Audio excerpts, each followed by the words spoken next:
Picture चालू करो बे। Hello अस्सलाम वालेकुम, नमस्कार, सत श्री अकाल। मैं हूं आपका दोस्त Mohammad Habib and welcome to my channel review by Habib.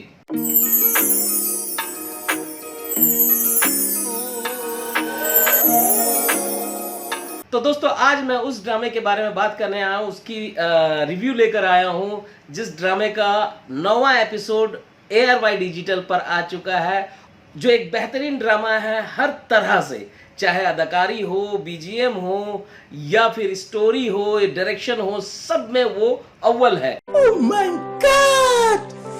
Wow!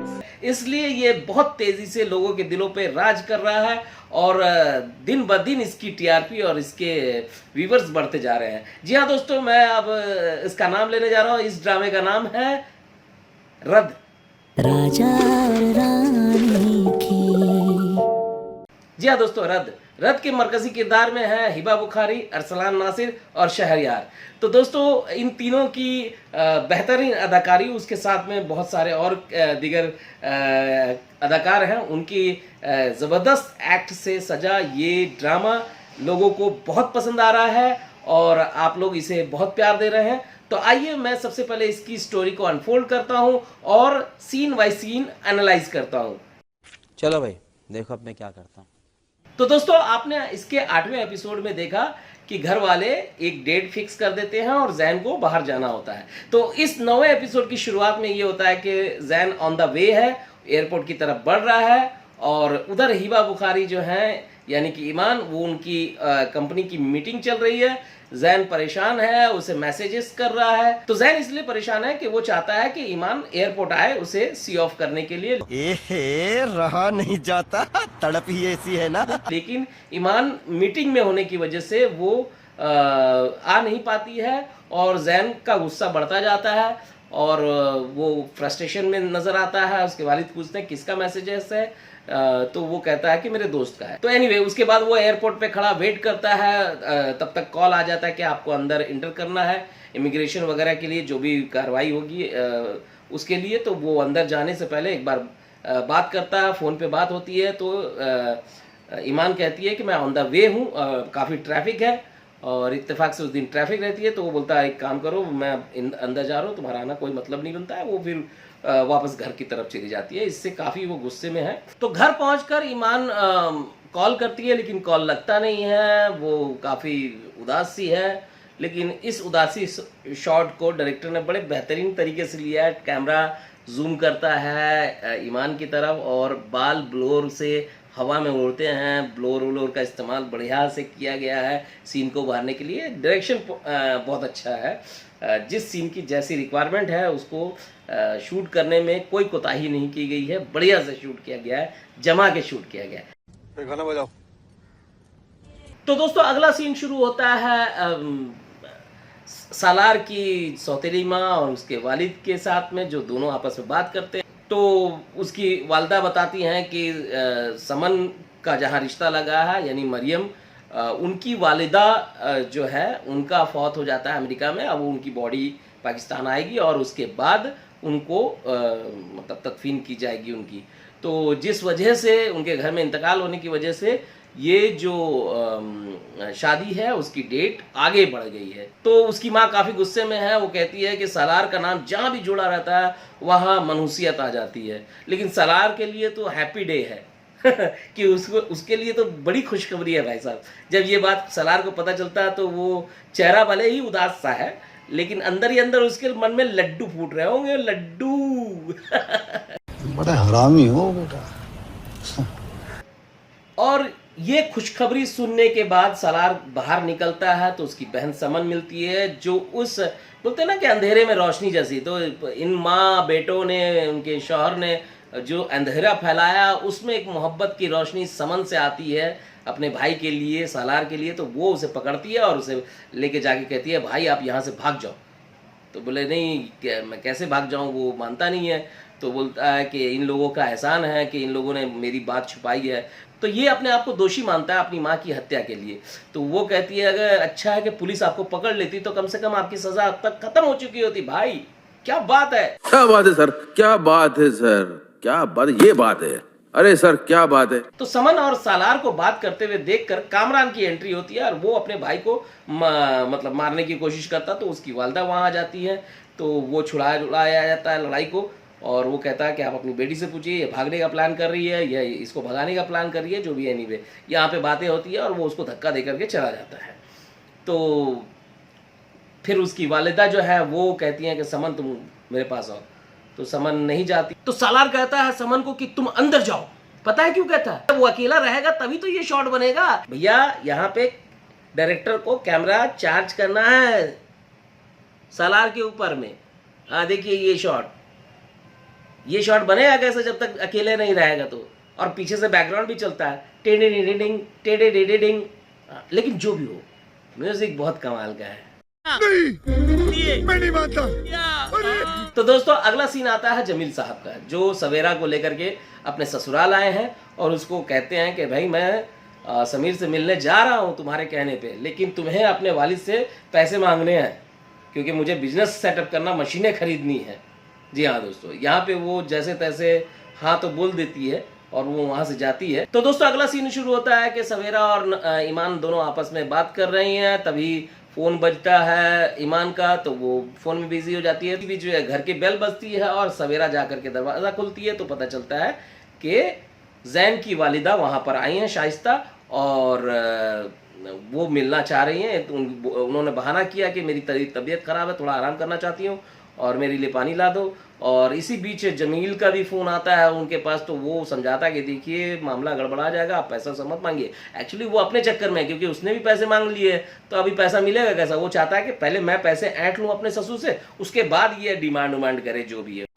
अरे देवा, ये गड़बड़ है बाबा। तो यहाँ पर फिर वो बैठती है, इंतज़ार करती है और बहाने से ईमान को शॉपिंग के लिए भेज देती है कि वहाँ आपा जो है शॉपिंग कर रही हैं, जाओ शादी के लिए वहाँ शॉपिंग कर लो। तो वो चली जाती है ईमान। यहाँ उसके वालिद आते हैं, तो ये वालिद से बात करती है और 90 लाख का कहती है कि आपको फ्लैट का EMI भरना होगा ताकि मेरा बेटा भी सिक्योर हो जाए, वो EMI से बाहर निकल जाए। यहाँ उसके वालिद जो हैं वो बड़े मतलब उनको झटका लगता है। तो सवेरा पूछती है कि बाबा ये बात आपने कैसे मान ली कि आप 90 लाख भरेंगे? तो फिर वो कहते हैं कि ये बात ईमान को मत बताना। अरे भाई क्यों नहीं बताना?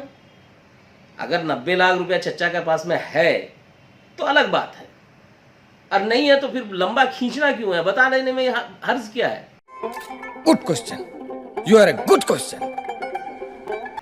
आप हर बेटी को उस तरह से आपने परवरिश की है कि भाई हर बात शेयर करते हैं, वो स्ट्रांग आपने उसे बनाया है, तो फिर इस बात से आप छुपा क्यों सकते हैं? इसलिए कि भाई 2-4 एपिसोड और खींचा जा सके।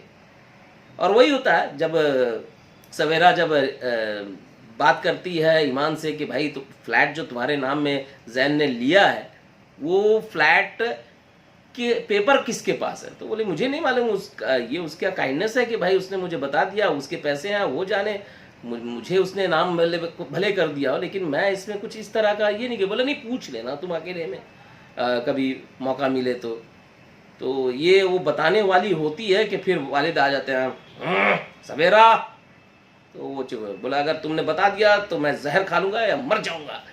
तो ये धमकी उनकी है, मतलब अरे क्यों नहीं बताइए चच्चा, बात समझिए, आपको तो बाद में बताना ही है, ये राज खुलना तो अभी बता दीजिए ना बेटी को, शेयर करने में क्या जाता है? 90 लाख रुपया चच्चा कोई मामूली रकम नहीं है। अगर आपके पास है, आप देना चाहते हैं तो अलग बात है, लेकिन ये मानना पड़ेगा चच्चा दिखते बड़ी गरीब है, लेकिन चच्चा का पास इतना पैसा है कि हर कोई नोचने में लगा हुआ है। वो एक दामाद है, वो भी नोच रहा है, वो जब चाहे पैसा मांगते रहता है। इधर ये जो नया दामाद बनने वाला है, इसकी माँ जो है वो अलग नोचने में तुली हुई है। ये बड़ी अच्छी बात कही आप। इस सीन में जैन का फोन आता है, तो वो देखता है कि बार बार जब भी बात करने की कोशिश करता है तो ईमान जो है ऑफिस के कॉल में वो बिजी रहती है। फिर एक बार जब उससे बात होती है तो वो कहता है तुम अपने ऑफिस वालों को ना एक शादी का कार्ड का फोटो बना करके भेज दो ताकि उनको यकीन हो जाए और वो तुम्हें तंग नहीं करे। तो वो फिर यहाँ पे अपने ईगो पे ले लेती है कि तुम जो जॉब कर रहे हो, शादी से 1 सप्ताह पहले आ रहे हो, और तुम्हारी जॉब है, हमारी जॉब कुछ नहीं। मतलब तोड़ा कुत्ता टॉमी और साडा कुत्ता कुत्ता, तो ये वाला मामला उन्होंने वहाँ पे फिट किया। तो दोनों में थोड़ी सी अनबन होती है और वो जो है अपना फ़ोन रख देता है जैन गुस्से में थोड़ा सा, और इधर ये थोड़ी सोच में पड़ जाती है। दोनों के क्लैशेस शुरू हो गए, तो समझ जाइए ये आने वाले तूफान से पहले की खामोशी है। तो दोस्तों ये ओवरऑल बहुत सारे सीन थे, लेकिन मैंने मुख्तसर सीन बता दिया जो सीन ड्रामे के लिए इम्पॉर्टेंट थे।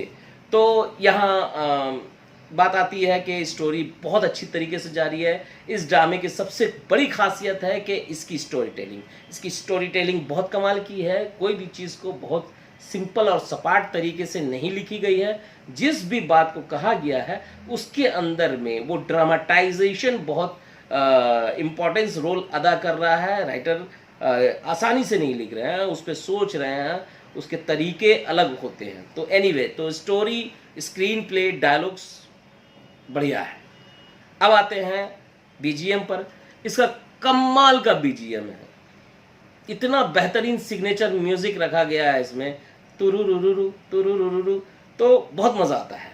तो कोई भी सीन को संप्रेषित करने में ये म्यूज़िक अपनी अहम भूमिका निभाता, अपना अहम किरदार निभाता है। यहाँ तक की बात आती है। अब आते हैं अदाकारी की। अदाकारी में हिबा बुखारी कमाल है, उनकी अपनी एक शैली है, उनका अपना एक स्टाइल है डायलॉग्स का, और वो इस कैरेक्टर को बहुत फब रही हैं, मज़ा आ रहा है।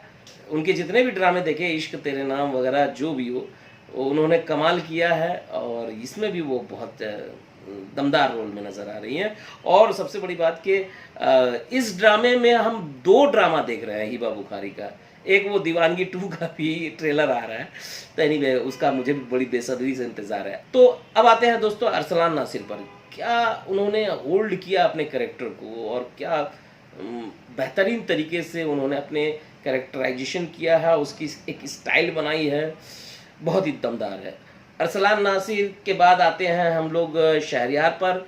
शहरयार के राज धीरे धीरे अब खुल रहे हैं, और हमें उम्मीद है कि ड्रामा में जैसे जैसे उसके राज खुलेंगे, ड्रामा उतना ही इंटरेस्टिंग बनता जाएगा। और बहुत जल्द मुझे लगता है कि अरसलान और इनके रिश्ते टूटेंगे बीच में, क्योंकि माँ ने जो वो एलिमेंट्स बीच में लगा दिए हैं, और उससे ब्लास्ट होना एकदम लाजमी है, तो वो होगा और रिश्ते टूट के बिखर जाएंगे, और फिर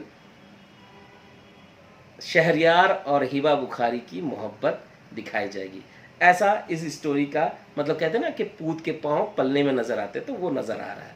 एनीवे, अब आते हैं दोस्तों इसकी राइटिंग पे। वो तो दोस्तों इस ड्रामे की स्टोरी के लिए सनम मेहंदी को बहुत मुबारकबाद कि एक बेहतरीन ड्रामा इस दौर में जो चल रहा है वो हमें देखने को मिल रहा है। उनको बहुत मुबारकबाद। और इस ड्रामे के कप्तान हैं, इसके डायरेक्टर हैं अहमद भट्टी साहब, जिन्होंने अच्छे अच्छे हिट ड्रामे दिए हैं, जिसके हम लोगों ने लगातार देखा, उसके फ़ैन रहे हैं। आज ये ड्रामा भी उसी कड़ी में जुड़ता हुआ नज़र आ रहा है, एक बेहतरीन ड्रामा साबित हो रहा है, और आने वाले टाइम में इसकी हाईएस्ट टीआरपी रेटिंग होगी इंशाल्लाह, मुझे ऐसा लगता है, क्योंकि किसी भी एंगल से ये ड्रामा बेहतरीन है। तो दोस्तों इसी तरह की बात मैं लेकर आता रहूँगा, मेरे साथ बने रहिए। मैं मिलता हूँ आपको अगले वीडियो में नए रिव्यू के साथ। मेरे साथ इसी तरह बने रहिए। अगर मेरे चैनल को सब्सक्राइब नहीं किया तो सब्सक्राइब कीजिए, लाइक कीजिए और कमेंट जरूर कीजिए। थैंक यू सो मच दोस्तों, मैं मिलता हूँ। अलविदा दोस्तों, अपना ख्याल रखिए, लव यू।